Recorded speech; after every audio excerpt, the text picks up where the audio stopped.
Mr. President. Senator from Florida. Thank you, Mr. President. As most of my colleagues know by now, we've been working for a little bit, about a year and a half, but certainly throughout this tax reform process to address the issue of the child tax credit in an effort to increase it. And I am grateful that in this process we've been able to increase the child tax credit to $2,000. That will help a lot of people. I've been asked by some people, why isn't that enough? Why aren't you happy with that? And the answer is that the people we most wanted to help are not going to be able to fully use it, and here's why. For them, for people that are making $30,000 or $40,000 or $50,000, you're a construction worker, you're a teacher, you're a firefighter, you're a welder, you're a bus driver. The backbone of America's workers, their main tax liability is their payroll tax. And unless you allow the tax credit to apply fully, not just to their income tax, many of whom don't have a high income tax liability, but a payroll tax, they're not going to enjoy the full benefit. The result is kind of absurd if you do one without the other. And the result is that if you make $500,000 a year and you have enough kids, you can use the whole credit. But if you don't make that much money, if you make like $25,000 a year, you won't get nearly as much of the credit, even though you've paid the taxes. Kind of doesn't make any sense, right? We're trying to help people with the cost of raising children by allowing them to keep more of their own money. It's the people who make less that need it the most. And when you only do half of it, which is the $2,000 increase, you only get it half right.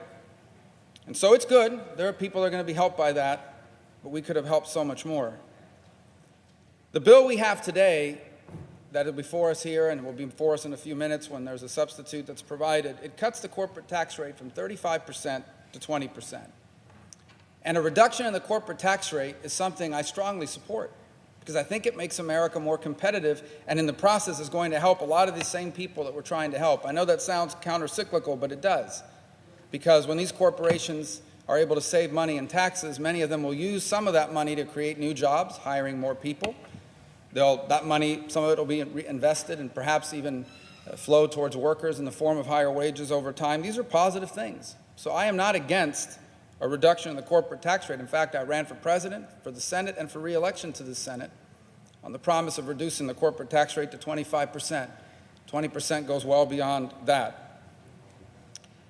However, in order to be able to pass something that pays for it, because you have to, people don't know this back at home, so just kind of explain it, this bill allows us roughly about $1.5 trillion over the next 10 years of spending over revenue. Now, we think that the growth in the economy is going to more than offset that, but for purposes of the rules of the Senate, it's got to be within those parameters. So in order for us to offer an amendment that provides an increase in the child tax credit at a rate that we want to do at about $86.9 billion, we have to find $86.9 billion somewhere in order to be able to do it.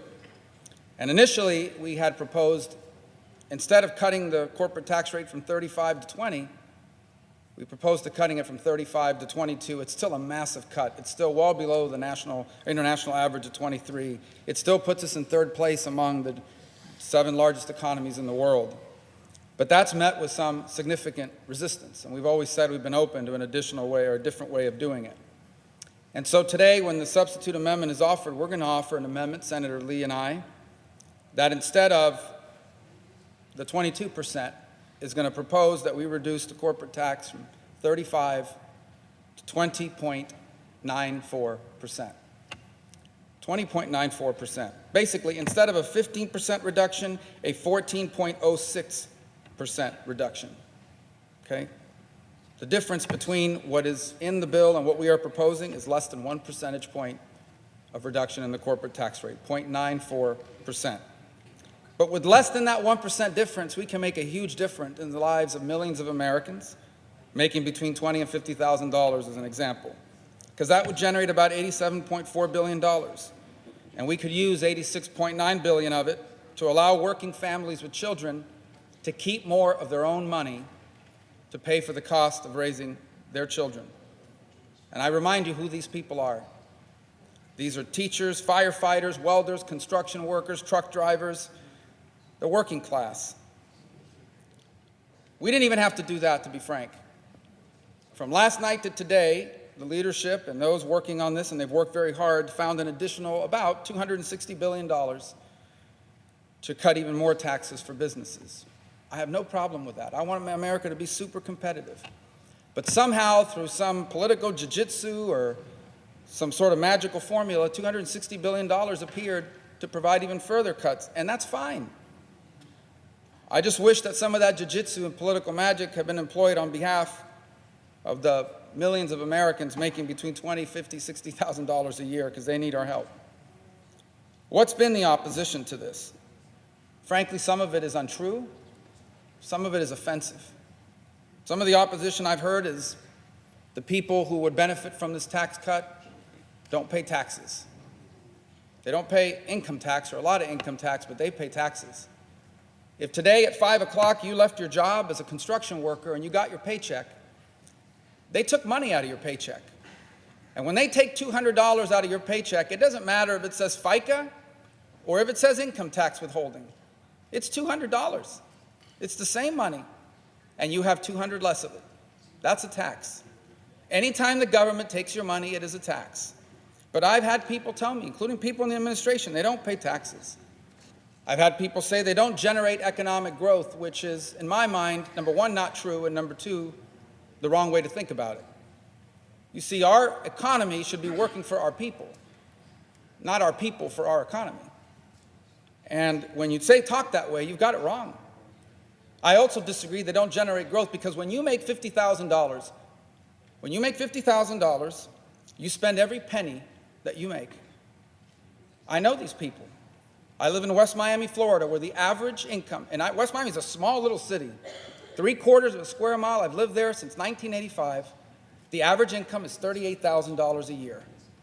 And if you make $38,000 a year, you spend every penny, especially if you're raising children. I don't care how much people tell you, put some money aside and save it for the future. You can't, because everything costs more. And they're unexpected costs. You bought brand new shoes in September for school, and by November, they either have a hole or they're no longer fit. You bought them a backpack in August for back to school, and by November or December, it's got a hole in it or something broken, you got to pay for it. Constantly, costs come up that you don't anticipate. And where do they spend this money? Into our economy. So yeah, maybe they don't generate as much growth as a Fortune 500 company, but they have to spend every penny of it, so they do generate growth. I've even had I've heard terms used like it's a black hole. It's welfare. It's not welfare. It's their money.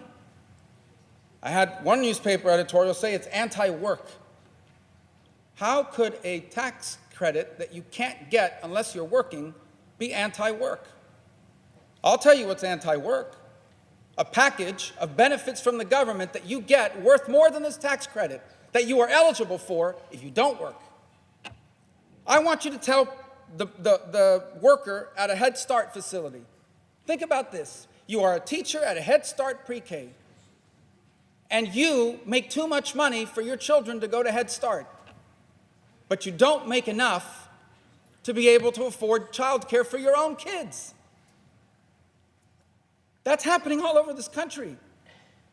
And somehow they're a black hole that we can't even find $86.9 billion to help them just a little bit more. The second argument we've heard is we can't cut the corporate tax rate because it's going to hurt growth. Okay, you're telling me that if we have a corporate tax rate that goes from 35% to 20.94%, that's going to hurt growth? 20% is the most phenomenal thing we've ever done for growth, but if you add 0.94% to that, it's a catastrophe. We're going to lose thousands of jobs. Come on. Especially when you add that to the fact that they're going to be able to immediately expense their investments. When you add that to the fact that they're going to be able to repatriate money made abroad to the United States at a lower tax rate. When you add into it all the other things that we've done, argue all you want, but please don't tell me that 0.94% is going to somehow lead to the less economic growth, because it's just not true. We'll have a vote later today. I don't know how many votes they're going to make us have in order to pass it. It's all kind of procedural things that happen here. But I can tell you that this is a lot more than just about tax reform. We got a big problem that perhaps this tax reform debate has revealed. And that is that the only way forward for this country is an agenda that is pro-worker and pro-growth. And you cannot have one without the other. I can tell you that in this country today, there are millions and millions of people that have been hurt by the new economy.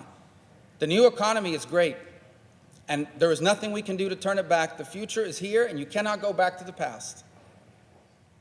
And we should embrace the new economy.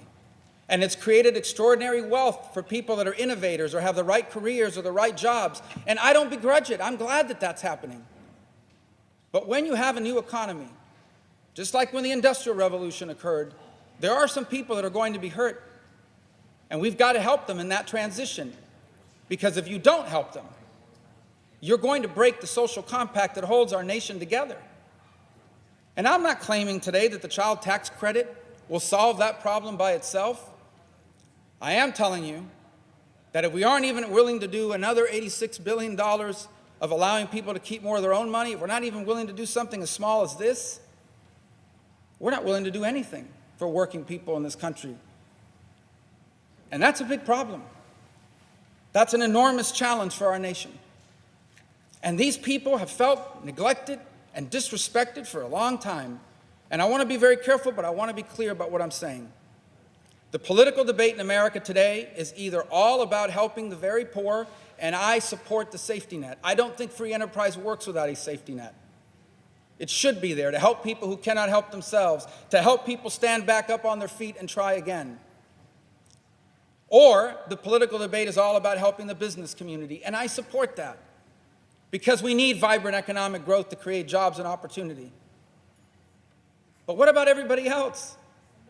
What about the people that make $50,000 a year, so they make too much money for CHIP, for pre-K paid for them by the government through Head Start, for Obamacare subsidies. They make too much for government benefits, but they don't make nearly enough to afford the cost of living. What about them? What's in it for them? And yes, there's going to be economic growth, and we're going to see wage increases, but not for everyone. Not in this new economy, in which the haves and the have-nots are largely divided between those that have the right skills and the right degrees and those that do not. And that has gone unaddressed for a very long time. And I'm telling you, if we do not address it, we leave our nation vulnerable to two dangerous political extremes: radical socialism on the left and ethnic nationalism on the right. Neither one of them are true to the American principles that created the greatest nation on earth. Again, I am not here to tell you that the child tax credit solves that problem.